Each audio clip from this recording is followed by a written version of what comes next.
விருச்சிகம் வந்து பாருங்க காலபுருஷனுக்கு 8ஆம் பாவமா இருந்தாலும் ராகுவும் கேதுவும் உச்சமடைகிறது விருச்சிகத்துல. நிறைய ஏமாறணும், நீங்க நிறைய துரோகத்தை சந்திக்கணும். ஒரு பிரச்சனை நச்சு நடுமண்டையில் அடிச்சா மாதிரி உங்களுக்கு உரைக்கும்.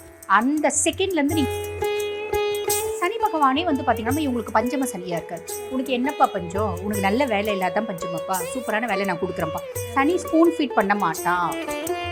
செய்யாத தப்புக்கு ஒரு அசிங்கம், அவமானம், அவ பேரு, அவ சொல்லு பிள்ளைங்க சந்திச்சாங்க. அஷ்டமத்து குருவா இருந்து உங்களை கெடுத்த குரு பகவான் இப்ப பாக்கிய குருவா இருந்து உங்களை வந்து விருச்சிக ராசி நேயர்களுக்கு வந்து குரு பகவான் என்னென்ன நன்மைகள்லாம் குரு பயிற்சி டைம்ல செய்ய காத்துட்டு இருக்காருமா?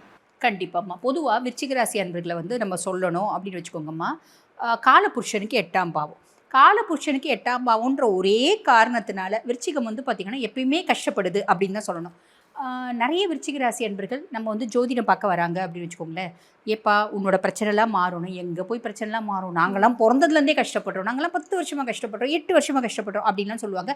அதுக்கும் மேலே நாங்கள் ஏதோ சிவனேன்னு இருக்கிறோம், கொஞ்சம் நிம்மதியாக இருக்கலாம்னு நினச்சா கூட நீங்களாம் சும்மா இருக்கீங்களா அப்படின்னு கேட்பாங்க. என்னப்பா நாங்கள்லாம் பண்ணுறோம் அப்படின்னா, காலபுருஷனுக்கு 8ஆம் பாவம் அப்படிம்பிங்க. சபிக்கப்பட்ட ராசி விருச்சிகம். நோய்வாய்ப்படாத விருச்சிகமே கிடையாது, துரோகத்தை சந்திக்காத விருச்சிகமே கிடையாது, ஏமாறாத விருச்சிகமே கிடையாது அப்படின்லாம் சொல்லி எங்களை இன்னும் உசுப்பேத்துறீங்க அப்படின்ற மாதிரி விருச்சிகம் சொல்லும். ஆனாம்மா இது வரைக்கும் ஒரு நாள் கூட விருச்சிகத்தை பற்றி நான் எந்த வித நெகட்டிவும் சொன்னது கிடையாது. காரணம் என்ன அப்படின்னா என் குழந்தையே விருச்சிகம். அப்போ நான் வந்து விருச்சிகத்தை பற்றி சொல்ல மாட்டேன், ஓகேங்களா? பட் என்கிட்ட வந்து இந்த மாதிரி வார்த்தை கேட்பாங்க. நான் சொல்லுவேன், எப்போ நான் எதாவது சொன்னேன்னா அப்படின்னு. நீங்கள் சொல்ல மேடம், எல்லாரும் சொல்கிறாங்க அப்படிம்பாங்க. ஆனால் உண்மை என்ன அப்படின்னா அவங்க சொல்கிறதுலாம் பொய்யா சொல்கிறாங்களா? பொய் கிடையாதுமா, எல்லா அஸ்ட்ராலஜர் சொல்கிறதும் உண்மை தான். அப்போ என்ன கேட்டால் நான் என்ன சொல்லுவேன் அப்படின்னா, இது அத்தனையும் விருச்சிகத்துக்கு தேவை அப்படின்ட்டு சொல்லுவேன். ரீசன் என்ன அப்படின்னம்மா, விருச்சிகம் வந்து பாருங்கள் காலபுருஷனுக்கு 8ஆம் பாவமாக இருந்தாலும் ராகுவும் கேதுவும் உச்சமடைகிறது விருச்சிகத்தில். 2 ராட்சஸ் உச்சமடைகிறாங்க.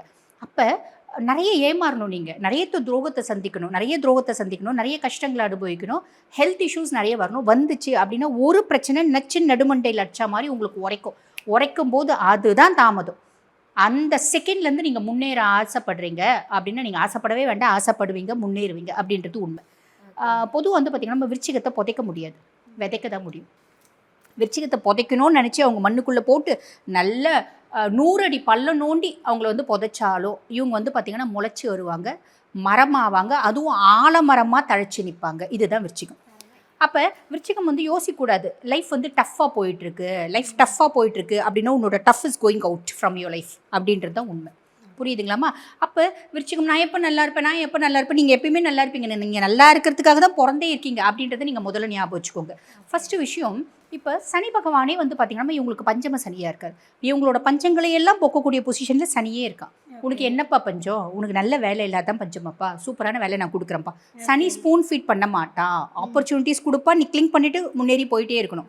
அதே மாதிரி உனக்கு நல்ல மனைவி கிடைக்கலையா, திருமண வரம் கூடி வரலையா, இதுதான் உன்னோட பிரச்சனையா, அந்த பஞ்சத்தை நான் உன்னை தீர்த்துரு அப்படின்ற மாதிரி.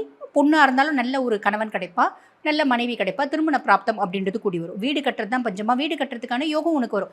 இது அத்தனையும் சனியே கொடுக்க போகிறாமா, இது ஒரு பெரிய ப்ளஸ். அதுக்கும் மேலே குரு பயிற்சி ஆகி குருனோட உச்ச பார்வை சனி மேலே படுறதுனால ரொம்ப சீக்கிரம் உங்களுக்கு நிறைய நல்லது செய்ய போகிறா. Don't worry. ஃபஸ்ட்டு நல்லதுமா. 2வது வந்து பாருங்கள், குரு பகவான் 9ல் இருக்கான், 9ஆம் பாவத்தில் இருக்கா. பாக்கியஸ்தானம், அது பாதகஸ்தானமும் அப்படின்றதுனால பாக்கியஸ்தானம், பாதகம் அப்படின்றது ரொம்ப கம்மி, பாக்கியஸ்தானத்தில் 9, அதிர்ஷ்டஸ்தானத்தில் முழு சுபர் அப்படின்போது நிறைய விருச்சிக ராசி படிக்கிற குழந்தைலாம் இருக்குன்னு வச்சுக்கோங்கம்மா. இப்போ ஹையர் எஜுகேஷன் படிக்கணும்னு பிளான் பண்ணுது அப்படின்னு சூப்பராக சக்ஸஸ் ஆகிட்டு வந்துடும். புரியுதுங்களா? நான் யூஜி பிளான் பண்ணுறேங்க படிக்கிறதுக்கு, எனக்கு பெருசாக கான்சன்ட்ரேஷனே வரமாட்டேங்குது அப்படின்னாலும் ஈஸியாக வந்து பாஸ் பண்ணிட்டு வந்துடும். வெளிநாடு போகிறதுக்கான வாய்ப்பு, வெளிநாடு போய் பணம் ஈட்டுறதுக்கான வாய்ப்பு, வெளிநாடு போய் படிச்சுட்டே வந்து பார்த்திங்கன்னா சம்பாதிக்கிறதுக்கான வாய்ப்பு. விருச்சிக ராசி பிள்ளைங்க உங்களுக்கு இருக்குது அப்படின்னாலே அப்பானோட சொல்வாக்கு செல்வாக்கு அதிகரிக்கும். சின்ன அளவிலாத விருச்சிக ராசி பர்சனாலிட்டிஸ்க்கு ஒரு மாலை, மரியாதை, அந்தஸ்து, அவார்டு, ரிவார்டு கிடைக்கிறதுக்கான வழியும் வாய்ப்பும் உண்டுமா. ஓகேங்களா? ஆன்மீகம் சார்ந்து சுற்றுலா போகிறதுக்கான பிராப்தம் உண்டு. இத்தனையும் குரு பகவான் செய்ய போகிறார். ரீசன் என்னென்னா, குரு வந்து பார்த்திங்கன்னா 2 மற்றும் 5க்கு அதிபன். இவங்களோட குடும்பஸ்தானத்துக்கும் அவன் தான் அதிபன், பூர்வ புண்ணிய ஸ்தானத்துக்கும் அவன் தான் அதிபன். கடந்த வருஷம் இந்த குரு தான் அஷ்டமத்து குருவாக இருந்து விருச்சிக ராசி அன்பர்களை டார்கெட் பண்ணா அப்படின்னு சொல்லலாம். செய்யாத தப்புக்கு ஒரு அசிங்கம், அவமானம், அவ பேர், அவ சொல்லு பிள்ளைங்க சந்திச்சாங்க. சேர்க்க சரியில்லாமல் போனதால அந்த பிள்ளை செஞ்ச தப்பு இந்த பிள்ளை மேலே வந்துச்சு அப்படின்னு சொல்லலாம். ஹெல்த் இஷ்யூஸ் வந்துச்சு. அதே மாதிரி வண்டி குட்டி குட்டி ஆக்சிடென்ட், சர்ஜரிஸ் இதெல்லாம் சந்திச்சாங்க. நிறைய விருச்சிக ராசி பர்சனாலிட்டிஸ்னோட லைஃப்பில் ஒரு தேவையில்லாத உறவு அப்படின்னு வந்துச்சு, அது விலகிடும், கவலைப்படணுன்ற அவசியம் இல்லை. ஆக அஷ்டமத்து குருவாக இருந்து உங்களை கெடுத்த குரு பகவான் இப்போ பாக்கிய குருவாக இருந்து உங்களை வந்து சப்போர்ட் பண்ணி பெரிய லெவலில் உயர்த்த போகிறோம். அதுக்கும் மேலே வேற என்ன, அதுக்கும் மேலே இன்னொரு ப்ளஸ் என்னன்னா குருனோட உச்ச பார்வை 1ஆம் பாவத்தை பார்க்குது. விருச்சிகம் வந்து பார்த்திங்கன்னா சந்திரன் நீச்சமடையக்கூடிய ராசி. அப்போ இன்றைக்கி ஒரு விஷயத்த இப்போ மத்தியம வயசு விருச்சிகத்தை விட்டுடலாம், இப்போ ரொம்ப இள வயசு ஒரு 20+ இருக்க பிள்ளைங்க அப்படின்னு வச்சுக்கோங்களேன், இன்றைக்கி ஒரு விஷயத்தை ரொம்ப தீர்க்கமாக முடிவு பண்ணும், நாளைக்கு அந்த விஷயத்தை செய்யாது. இப்போ அதை விட சின்ன குழந்தைங்க ஒரு 17 வயசு 16 வயசு பிள்ளைங்கன்னு வச்சுக்கோங்களேன், அம்மா சொல்லுவாங்க படிசாமி படித்தாதான் முன்னேற முடியும். சரிம்மா படிக்கிறேன், இன்றைக்கி பாரு நாளை காலைல பாரு உனக்கு 30 பேஜ் முடிச்சு வைக்கிறேன் அப்படிங்க. நாளை காலைல போயிட்டு சாமி 30 பேஜ் முடிச்சேன்னா அது நேற்று இது இன்றைக்கி ஒன்றுங்க. அந்த மைண்ட் வந்து ஸ்டேபிள் இருக்காது. குருனோட பார்வை 9 அதாவது 1ஆம் பாவத்தை பார்க்கறதுனால எந்த ஒரு விஷயத்தையும் தீர்க்கமாக முடிவு பண்ணுவாங்க. அந்த தீர்க்கமாக முடிவு பண்ணுறதை வந்து பார்த்திங்கன்னா கிளிங் பண்ணிவிட்டு கடைசி வரைக்கும் அந்த சக்ஸஸ் நோக்கி கொண்டு போயிடுவாங்க. ஏன்னா 3ஆம் பாவத்தையும் பார்க்குறாரு, முயற்சி ஸ்தானம் அப்படின்றது தீவிரமாக இருக்கும், சக்ஸஸ் ஆகும். 5ஆம் பாவத்தை பார்க்குறாரு, இது வரைக்கும் குழந்தை பிராப்தம் இல்லையா, குழந்தை பிராப்தம் வரும். அதே மாதிரி பார்த்திங்கன்னா இயற்கை வந்து பார்த்திங்கன்னா விதவுட் எனி அட்வான்ஸ்டு ட்ரீட்மெண்ட் கருத்தரிக்கிறதுக்கான வாய்ப்பு உண்டு. குழந்தைங்க ரீதியாக இருந்து வந்த கடுமையான மன உளைச்சல் மாறும், பூர்வீகம் சார்ந்து நல்ல செய்தி வரும். இதை விட என்னம்மா சூப்பராக இருக்குது. குரு பகவான் வந்து உச்சத்துக்கு கொண்டு போக போகிறார் அப்படின்னு எடுத்துக்கலாம் இல்லையா? இவங்க எந்த விஷயத்துலலாம் ரொம்ப கவனமாக இருக்கணும்? பொதுவாக வந்து பார்த்திங்கன்னா ராகு வந்து 4ஆம் பாவம், சுகஸ்தானத்தில் ராகு. சுகஸ்தானத்தில் ராகு அப்படின்போது உங்களோட கம்ஃபர்ட் அதிகரிக்கும், அது நல்ல விஷயம்தான்.